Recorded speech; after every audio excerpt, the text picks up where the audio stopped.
So Mickey told me that she's been um, kind of behind in posting the videos. Is that right? Have you caught up yet, Mickey? Yes, no, I'm still behind. I'm gonna work on it. Oh, okay, But good. there's lots that are there, but they're not the most recent ones. Okay, and then can you explain how to access them? Um, yes, sorry, just a minute. You go to YouTube and look up BORP, and we have a whole channel. And then you can find Tai Chi, you can find yoga, you can find dance, all the different activities. Um, I sent you a direct link, Ralph. Can you I put can, Oh, okay. yeah. Can you put that link up on the screen? I'll take me a little time to find it, but sure, I'll look for it and then I'll put it on the in the chat. All right, so we're just loosening up a little bit here.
Here I'm holding a ball on the right hand side, and this is my left hand, and it's down. We rotate the ball, holding it side to side to the other side, to the left. Right hand down to the right, left.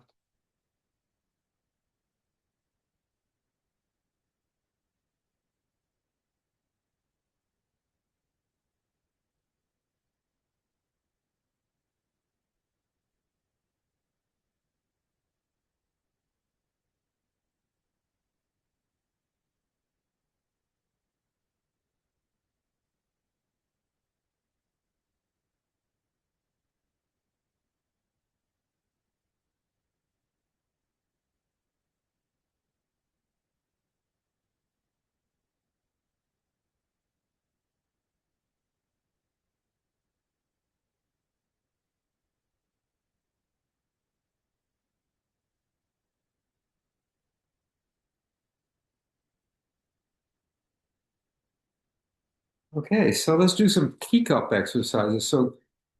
Um, I've explained, I think it was quite a while ago, explained how teacups came to be, and a guy by the name of Dong Hai Chuan, um, who was a waiter in the court of one of the Mandarin dynasties, Qin dynasty, I think it was, and just a few hundred years ago. Um, he um, he was the father of an internal Chinese martial art. We do a little bit of it here called it's a circle walking Bagua. Bagua means 8 trigrams. So we call it Bagua Chuan or 8 trigram fist. And it's a technique of walking a circle, twisting and turning inside and outside the circle using serpentine-like movements to control other multiple attackers and defend yourself. And the form itself has a lot of circular and torsional-like movements, sort of like a dragon. And the form that I do, there are 4 styles. It's called dragon form. And we do a little bit of it here. And in fact, in Sun style, the way we do cloud hands is using this dragon form posture, which is how we walk the circle, with this hand using to block and this hand using to defend and strike. Um, and Anyway, the story goes that he was at a banquet and he was serving food on platters, and he was making his way or in and out or around the tables. It was a large banquet that the emperor had, and he had these 2 big platters full of food and hot soup and tea and so forth. And without spilling the anything on the platters, he was able to weave himself around uh, the um, uh, the event. And the king was so impressed with him, he called him up and found out that he was a famous Taichi and Bagua master. And he hired him to teach his guards self-defense and teach Tai Chi and Bagua to the royal family. So that's how he sort of invented this method called teacups. And the idea, in keeping with the myth of the story, is when you do it, you imagine you're holding a cup of tea and moving the tea around in circular motions in and out and back and around, and using these serpentine-like motions without spilling the tea. And so there's different varieties of it. We do two. Actually, we do more than that. We do single hand, both hands. We do going out and coming in. And that's what we're going to do now. So by now you should be pretty familiar with this. Joni is particularly good at it. And who else is here? I Am don't know. here. I am outside though. So Oh, okay, well, Anyway, if you put your camera on, people can watch you if you like. All right, but anyway, so we start with holding two cups of tea, and we'll start out with one. We're going to take the cup and we're going to turn it back and around and through. So this motion here. This is great exercise for the muscles in your shoulder. And we come out to the side. Now try to keep your palm up. Now, I'm not as flexible as Joni and maybe a few other people. So the best I can do is this, which sort of keeps the tea from spilling, but you do the best you can.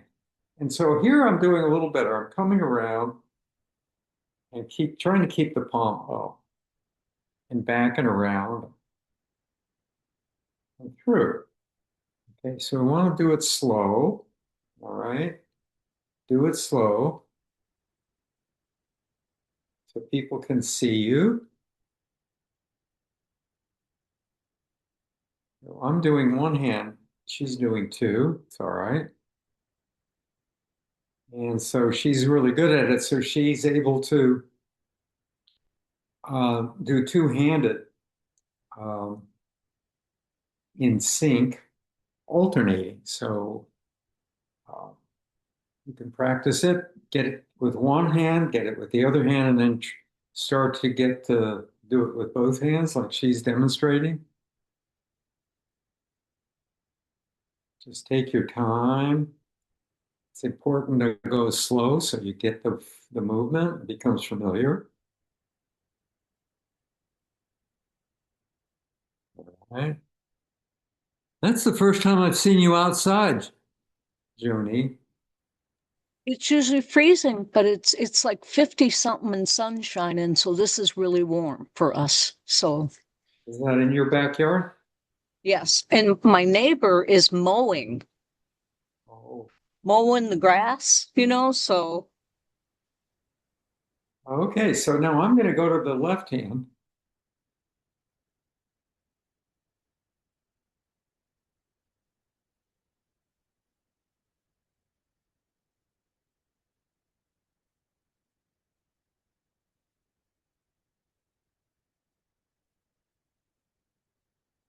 And now I'm going to go two hands.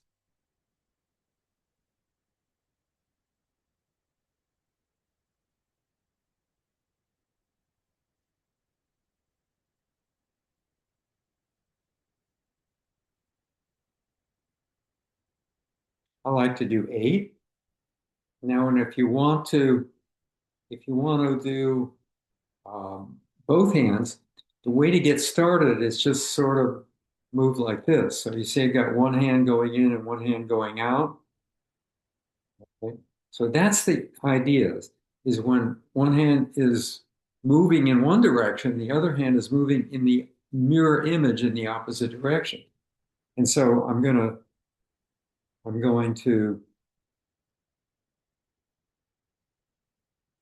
start moving my hands, alternating. Okay?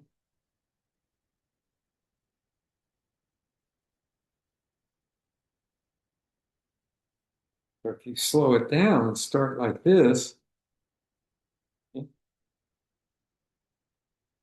then you just continue.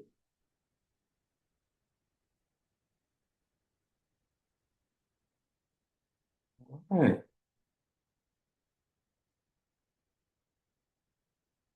Now we'll go the other way.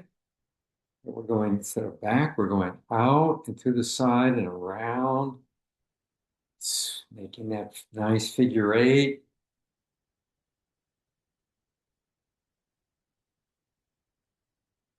Push in, all right, out and around, in and out and around. It's just the reverse of what we did before.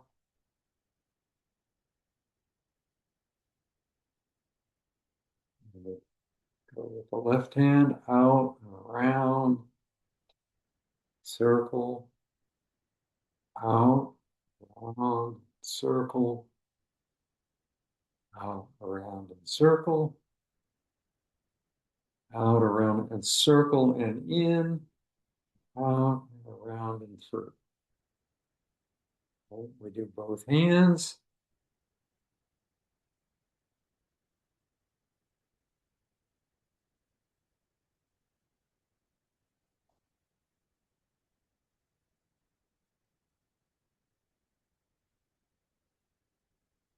Okay, and then if we want to add a little more to this, we can bring into this some applications.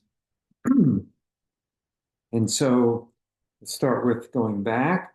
We go back and around, and, and then we come back and down and block. So instead of coming back and down and through, we come back and around, and instead of coming through, we block down to the right. All right, so it's 1, 2, 3. And we end up here, instead of coming this way, we come this way and block down, see? So we get this feeling of using these circular motions to generate energy, right, to block down. So we might not want to go through all of these motions. We might want to do just this. Right? So this would be if somebody strikes in, you come around and block, right? Push them over to the side, come around and block, and then go back and block somebody coming from the back. So you got some degree of flexibility in how you would use these. But basically the motion is the same motion that we're using here to come around and generate speed, block across, down, and out. Okay. Same thing here. 1, 2, 3, 4, 5. Right? 1, 2, 3, 4, 5. Let's see. 1, 2, 3, 4. Instead of coming back, we come out and down. Same thing this way. It's the same principle. 1, 2, 3, 4. And instead of back, this is going to come up. And so this is the mirror image, the reverse of this. This is the reverse of this. And so instead of ending up blocking down, right, we end up blocking like this. And so we might just use that move. And what does this look like? So it's basically the same move, and this is palm. This is ward off. It's probably the primary block or deflection that's used in Tai Chi because it's got so many different applications. We're just isolating that one part of it to come up and block out to the side. We see this in the different aspects of the form where we do usually tying the coat, right? And we come out like this and to the side. So it's basically this movement. So let's go ahead and do the entire movement and coming up like this, right? 1, 2, 3, block up, right? 1, 2, 3, and block up. So by practicing all of this, we can get in the habit and we can train our body and our mind to be able to use these movements and to generate the movement by initiating them using circular motions, all right? And so if I isolate that, I'm just going to come up and around like this, right? Stepping aside, blocking across, coming up and blocking across. So that would be kind of one aspect of it. And so I really like these to do the teacup exercises to bring your a kind of whole body awareness into the flow of it, and then isolate the individual movements here or here. So yeah, coming down, coming up. Okay. All right. So going a little bit more detail than I usually do with that. So that's why we do it. And at the same time, it's great exercise. What could be better than that? I put the link to the video playlist in the chat. I saw that. Thank you for doing that. Sure. I'll have to go back and uh, I guess I could do it at the end of the class, go back and retrieve that myself. Because I might want to go back and look at some of these. Uh, I sent it to you in an email, Ralph.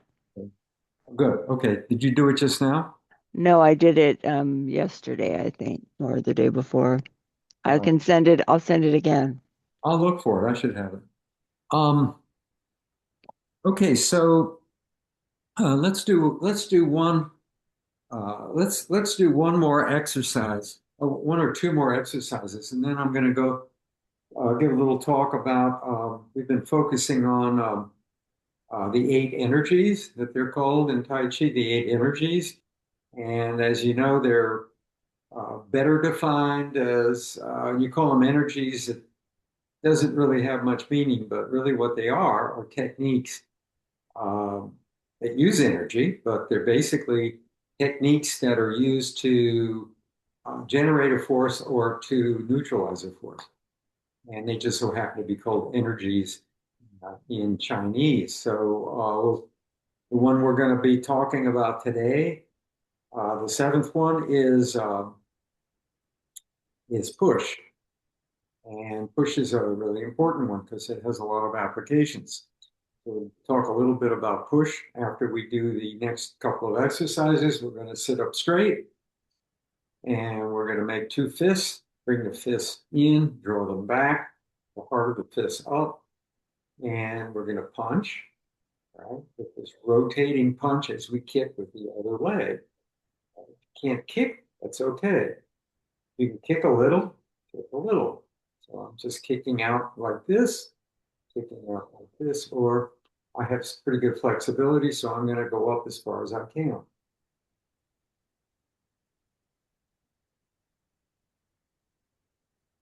One, two, three, four, one, two, three, four, one. Now let's add some upper body to it, and let's turn at the waist. And all you're doing here is just reach out as far as you can, and your shoulders will automatically turn. Now this is called um, Chinese boxing. So in Chinese boxing, the way you would throw a punch um, is step forward. Here I'm kicking, but you would step forward with, let's say, the right leg as you punch with the left hand and bring the right hand back. All right. So this would look like standing up. This is Asian boxing, and it would look like this. So punch and step forward with the opposite leg. At the same time, bring this hand back here to balance the punch going in this direction. Right? And if I did it the other way, it would look like this. Right? That's the way an Asian fighter would box, would throw a punch. In Western boxing, it's unilateral. It's right hand, right leg, left hand, left leg, rather than this, this. So this, and this. It's this and this. All right. So one thing that you notice right away about it, if you examine it, is this kind of movement. Uh, when I do this, although it's effective, right? I've thrown my body into a position where it's unstable, and so now all my weight is forward. And the problem with that is somebody skilled in the art sees that coming, they step aside and grab my arm and push it across. And that's what we see in the application called Repulse the Monkey, where it looks like this, right? Here, or here, or here, or here. So we're stepping aside and grabbing and pushing or pulling across. And that's very easy to do if somebody is in this position, right? Much harder to do if somebody is in this position. So I'm still punching, but my body is upright. And I'm a lot more stable here than I am here. Right? So that's one of the advantage I think of Eastern boxing, and it just reflects a different philosophy about engaging in a with somebody in a martial situation where you really want to keep your body upright all the time, and you want to maintain your balance, and you want to maintain your connection to the ground, and you can see that the balance in having this hand back, this hand forward, and and so I had my right foot forward, my left hand out, and my right hand back. And so I'm in just perfect balance all the time while I'm delivering that force. Okay, so um, I said I want to talk a little bit about and Jin today. And An means push, and Jin means energy. So we're talking about pushing energy. So just to recap what we've already discussed in our previous classes, we talked about the eight energies, uh, the Ba Jin, eight energies, Ba Jin, is we examined ward off, right, which is this movement like that. We've examined pull back, press, uh, calling block, which is a splitting kind of motion. Um, pull down. We did that pull down. Pull down is a uh, uh, kind of flicking motion or choppy. It has this kind of choppy feeling of grabbing and pulling down really quickly. Um, and we looked at the use of the elbow. When we looked, that was last week. We looked at the use of the elbow and in particular, how we can use the elbow to strike with the tip of the elbow, to pierce with the tip of the elbow, generally in the direction of the ribs or even the face. Or we could use the side of the elbow to to um, to connect with the face or the head, and we can even use the elbow uh, as a kind of lever. As we were to grab an arm and turn it over, we could press down on top of the joint with the elbow. So you can use the elbows in different ways other than just jabbing, right? Which is more the conventional way that most people think about it. And this is true with all of these energies. Is on the surface, when they're discussed, they usually only give one example, and you get in the habit of thinking that it can only be used in one way, in one dimension. But all of these energies can be used in many different ways, and they can be used interactively. And in fact, all of the energies have little bit of flavor of all the other energies, right? And so we talk about ward off. There's a little bit of ward off in pull down and press. So it's a very dynamic system, and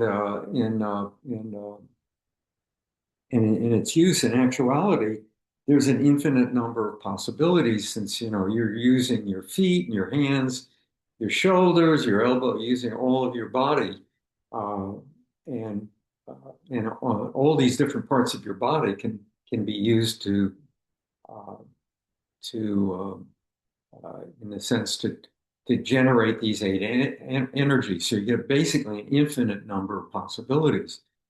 So something that appears to be very simple here, when you break it down into these simple eight energies with eight examples, is actually much more complicated than that. So let's talk a little about uh, talk a little bit more about it. So we know that there are eight of them, and we know that all eight use the ground path, right? They all use the ground to push against the ground, or else they're not effective. Um, and uh, we know that they can be used interchangeably. Um, and what's important is with all of them this feeling of sinking, right? And sink, when we think of sinking, we think of using the ground force. So when we think of sinking, it's a feeling of connecting with the ground. So we talk about sinking in Tai Chi, the three most important things in Tai Chi, when we talk about a very superficial level, are slow, relaxed, and sink. Everyone goes like, sink, what does that have to do with it? Well, sink is very important because connection to the ground is extremely important in everything we do. And so you're going to say, well, we don't really do that because we're sitting. But remember, sitting is a special case of standing, and it's still connecting ourselves to the ground through the chair, right? And maybe even more so because it's more demanding, meaning it's somewhat more difficult to connect to the ground through the chair than it is standing up using your legs. Okay, so push. We think of pushing, right? The first thing you're going to think about is just taking your hands and going like that. Sure, that's pushing, but it's not a very, it doesn't have a lot of energy pushing out straight like that. Because as you know, every action has an equal action in the opposite direction. So if I push out like this, most likely all I'm going to do is push myself back. This is especially true if I push against the wall. Obviously, the wall isn't going to move. And so the only thing that can move is my body, which will be moved back. But it's the same principle if we were going to push a movable object. Wall isn't a movable object. Depending on the size of the object, if it was a big person, for example, and I just push like this, it might have very little effect. I'm just going to really push myself back more than I want to push the other one forward. So we have to figure out a way to push more efficiently, especially if we're like most women or people my size, I'm small, or people who are older, and, or, and so on and so forth, right? So we don't want to, you really can't rely on brute strength. And so there's a much more efficient way to apply the force called push, and that is using rotations. Now, the rotation can be down, can be out and down. The rotation can be down and up. It can be a pushing up, right? Either this way or this way, and it can be pushing down. It can also be pushing to the side because we do that in the exercise. We do all these exercises where we push to the side. We don't really think about it, right? So, but this is a different form of pushing. And when we push to the side, we're using circular activity, right? I'm not just doing this and this and this and this. I'm doing this. So I'm using circularity to move in different directions and to apply that force with more emphasis. And so, give you some examples of this. If I'm going to push you out, right, I want to try to push you at your center of gravity because that's where you're most vulnerable. If I push you up here, if your balance is good, you're going to go back like this, and that's not going to push you over. If I push you down here, you can do this, but you're still going to be maintaining your ground, the ground path, your relationship to the ground. But if I push you here and push you up, the only place you can go is up and back, right? And you can push something very heavy out away from you by scooching down, either in your chair, or if you're standing up and pushing up like this, or pushing down like this into the ground. So if I wanted to push down on your shoulders, I'd reach up, down on your shoulders, and I'd push down like this. In every case, I want to bring the ground into the equation. Even if I push up like this, There's a move in Tai Chi, though I haven't introduced it, but you'll see it in some of the two-person fighting forms. And I don't know what it's called, but the example that I can think of is if I step aside, somebody goes like this, and I step aside and back of them. The next move, obvious move, would be to reach back and knock me in the face because I'm standing here, right? Person's here, I'm standing in back of them, and I might even have my hand around their neck. They just come up like that. Well, here they're exposing their elbow.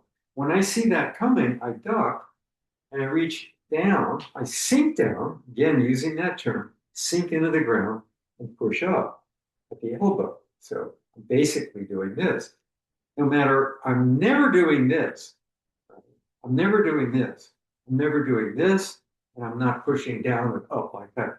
I'm pushing down into the ground or up into the ground. So I just want to emphasize that. It's a really important distinction of how we can use the ground. To use the ground, you have to sit.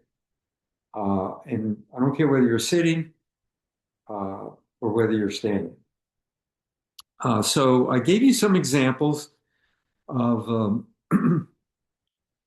and one other I can think of is kind of unique. I was thinking about this morning. You can push, give all these examples of how you can, all these examples are pushing with your palm.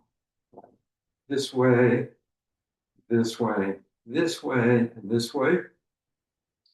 But you can push with any part of your body. Right? You can push with your shoulders. You can push with your arms, not your hands. Right? You can push back like this with your elbows. Right? Somebody comes up in back of you. Right? You can break the hold by doing this. You're pushing back against the force. And the other thing you can do is if you're stepping in,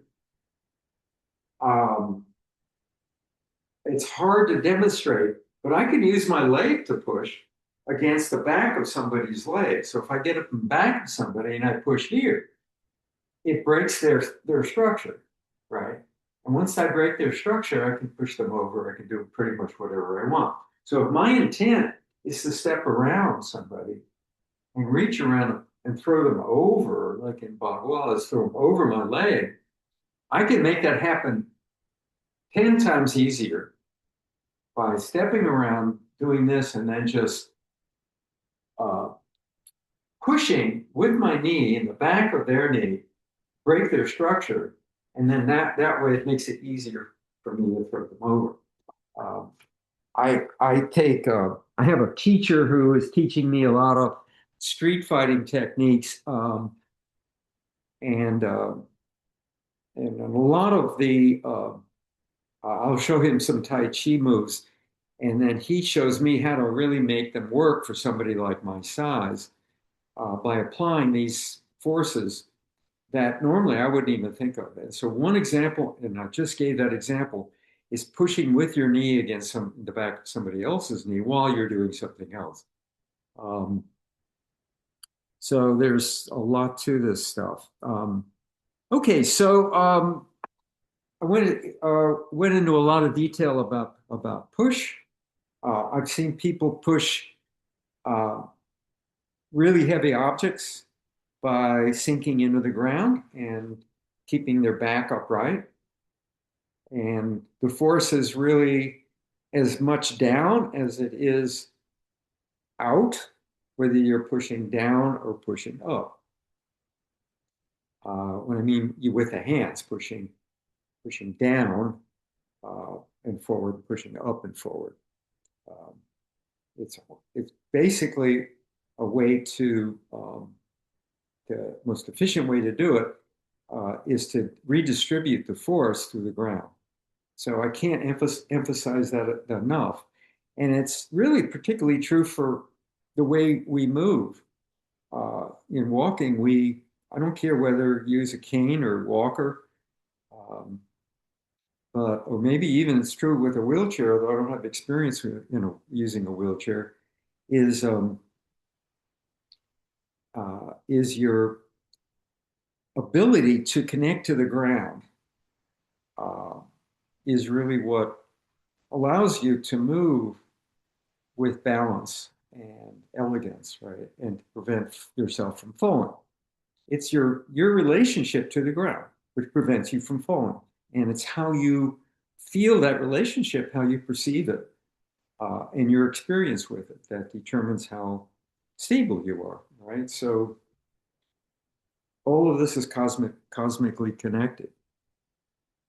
With that introduction, let's go ahead and get into the form. And, see if you can feel this Anjin energy. When we do the form, we get to those uh, movements that involve applying a Anjin pressure. One, for example, is when we begin, right? Come up like this. So it's a perfect example of applying an upward pressure, basically pushing up. Here, I will try to, as I do this, in this exercise, we go through the set, I will imagine pressing down into the chair with a force equal to that of the force I'm using to push up. So here's an example of how you might use that. When you're doing cloud hands, you're moving your hands around, but also up and down. And you're during all aspects of the movement, you're feeling what I call a slight resistance, right? And you have to balance that resistance using the ground through your chair. If you focus on that, you'll be able to control the movements of the hands much more elegantly and with more precision by using this connection to the ground or sinking, the feeling of sinking into the ground. Okay?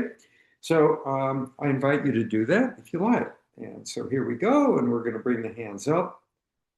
And in this style, we bring it up this way. Bring the hands in and down. Here we go. Push. Notice how I'm pushing up, not just out. Pushing up. And as we come up, we continue the movement up and in, and down again, and then open and close. So I'm gonna stop at opportune times to talk a little bit about this because you all know how to do the form. We want to do it, get more out of it. And to get more out of it, we have to dissect it, right? Maybe think about it, talk about it, verbalize some feelings, and talk about mechanics. So here I'm going to stop and talk a little bit about just this first movement. And I want to say that if you watch most people do it, including most of the great majority of Dr. Paul Lamb's students. This is his system. You'll see him do this, this, this, this, and this. So it's very disjunctive, boxy, and linear, right? Linear movements in different directions. We don't do it that way. We do it the right way. Every single movement in the set has some circularity. And by taking advantage of the circularity, we increase our ability to use these movements to generate a force or to deal with a force.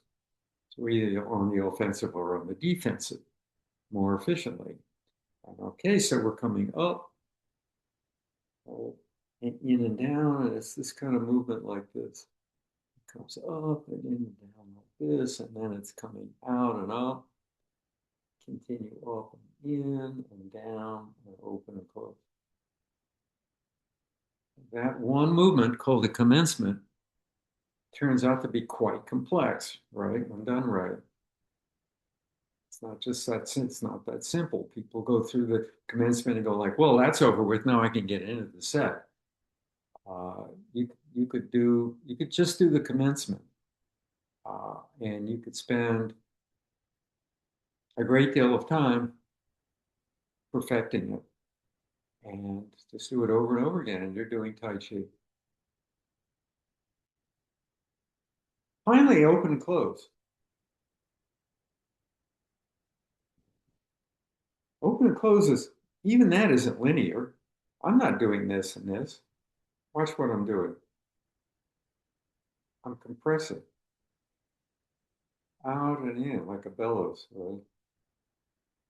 I'm pushing against something, right? I don't do this, I do this, right?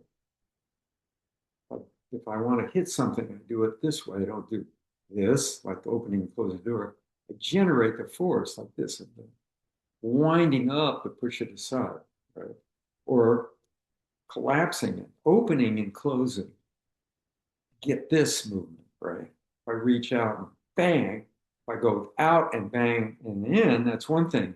But if I do this, bang, with my palms, it has a tremendous, a lot more energy. So it's like this. Oh, this is circular motion. This, look at my hands. It's circular motion. It's like the way a fish swims. If I'm set up to do brush knee, right? I don't do this. I do this. Watch. Set up and do this rather than just this. And here, I'm doing this rather than just this. I'm doing kind of like a whip like pushing aside. Same thing with movement that we do later on is bend across like this and punch under. So I'm, if done right, it's more like this. So kind of a wiggle little thing, a little wiggle in here, kind of a little whip-like action. It's not just like this, right? It's like this here. So, and you know, as I think of these things, I'm just trying to bring them to your attention. I know this is a little disjunctive and we want to get through the form and do it, but this is important stuff. So let's start over again, and we come up and then down. And let's see if we can bring that up and down and open, close. We turn the palms out. And here, it's not just separating like this, it's pushing out and separating. So this is a kind of circular motion in itself. It's pushing out, shifting to the right, and then coming down. And the hands are moving in opposite directions to line up, right? So I'm here, and to get to here, this hand has to come here, and this hand has to come here. So it's this kind of movement here. Right hand down, left hand up. And I'm not going to stop here and go up and down. I'm going to come up like this. And I'm going to come across and up like this. So it's always a circle, never a square. And even here, I'm already starting to move across. So it looks like this, right? And so I come here, I switch, and I'll start to move across very slowly, but never stopping. And notice the circularity, never stopping. This is here, and it starts to come on down, and this is here, it starts to come up. Very circular and rotational. And now I'm getting ready, telling myself I want to go to the next stage, and I'm going to come down here and scoop up. I'm not waiting to here and then scooping up. I'm already starting, as I come across, I'm already starting to scoop up. And as I come up, I'm already turning so that by the time my body is facing forward, these hands are opposite each other. and I never stop. I'm just going to open and close. And just before I end up closing, I'm already starting to turn to the right and setting up for brush knee. And here we have that, we have this flowing motion as we do the brush knee. And then as I finish, I'm already starting to come up and around. I play the lute. I don't really stop. I continue turning. And then here I can parry. And just before I even end, I'm starting to turn my, I'm not doing this and then this. I'm doing this and this. This is a circular movement, right? I'm turning something around like a ball. I'm pushing in and turning and pushing out, right? And do one more. And then I'm bringing this hand around and making a fist rather than bringing it in and making the fist. At the same time, I'm turning this hand and deflecting or parrying across, right? This punch is in and up, not here. It's in and up. I'm exaggerating. Calling block, down, and push. So here we have the classical push up and out that I talked about in detail. And we bring the hands in and open and close. Now let's turn and come down. Okay. Just checking the time.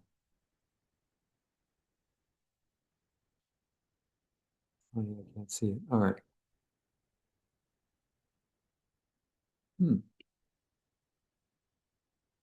See what happens when I do this. Okay, 10:51. All right, so I went into a lot of detail today about circles. And I can't talk about that enough. My favorite example of circular energy, which is called um, it's part of the Wardolph circularity, um, and it's this energy that's captured in the example of the beach ball in water, right? I mean, as you jump on top of that or try to push it down, and it doesn't spend any time fighting you. It just rolls over. And as it rolls over, it throws you away, right? And the ball is a perfect example of it because, uh, there's no resistance at the very bottom of the ball. It's going to move. Anything pushing down eventually is going to generate some pressure in one direction or the other. It's going to turn the ball and rotate the ball on the bottom away. Because and the more resistance you add, the faster that's going to happen, right? The harder you push, the easier it is for the ball to rotate because it's just using that force to generate energy in the opposite direction to push away. All right, so that's a perfect example of it. And all of these forms that we do, if done in real life, if you were using it to defend yourself, if done correctly, don't require little, if any, energy because you try to prevent introducing any resistance. That's the idea, and in the extreme case of a true master can do all of this stuff without using any force. I'm going to exercise. Okay. So if you want to, if anyone wants to comment on any of this, I would encourage you to to do so, to tell some stories that exemplified some of these principles, that'd be great. Hey Ralph, this is me, Sammy, talking. I just wanted to mention that since you were talking about the different types of energies that you're going through, it kind of reminded me about how I first learned about it back when I was in high school, back in science class, because I remember my science teacher at that time was talking about the different types of energies that have to do with the different planets, with our planet Earth, for example, and then all the other ones that surround that, and that actually came up to mind as you were talking about that a little bit during today's session, especially. So it was definitely something very interesting to get to remember while doing something like this.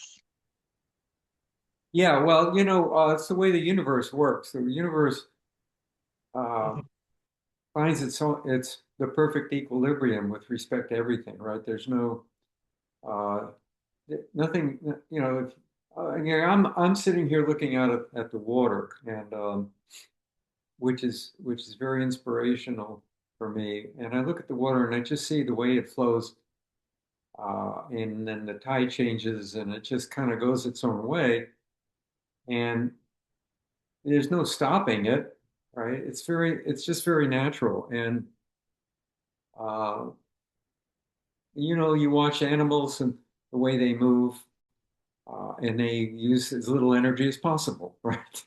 When they're tired, they go to sleep. They don't fight anything. And so we need to, I think, that we as a species need to learn how to relax. We talk about relax, right? It's the hardest thing to Right. do. Thinking is hard. Thinking is resistance, and it gets in the way of all kinds of things. Gets in the That's way of right. relationships. It gets in the way of creativity, uh, and so the natural way is to relax, but it's the hardest thing to do as humans. So maybe Exactly. we'll get lucky and see a seagull next time around. So yeah. So thank you for that. That really is a good story, and yeah, there's different. And so yeah, so we practice Tai Chi. They don't do it much in the West, but they take this stuff seriously in the East. We do it so we can get there, right? We get closer to that level, to that place of being non-resistant, of not fighting, accepting. So I have a little friend here that is very sweet and wants me to pet him. So I guess I'm going to have to go and do just that. So, and you guys can do the same. Pet your favorite thing. Pet yourselves. All right. Uh, who's chatting here? God, 4 chats. I got to check them out before I leave. I love circles. I know that. That's Joni. There's Mickey's link and Mickey's link. Okay, got it. All right, guys.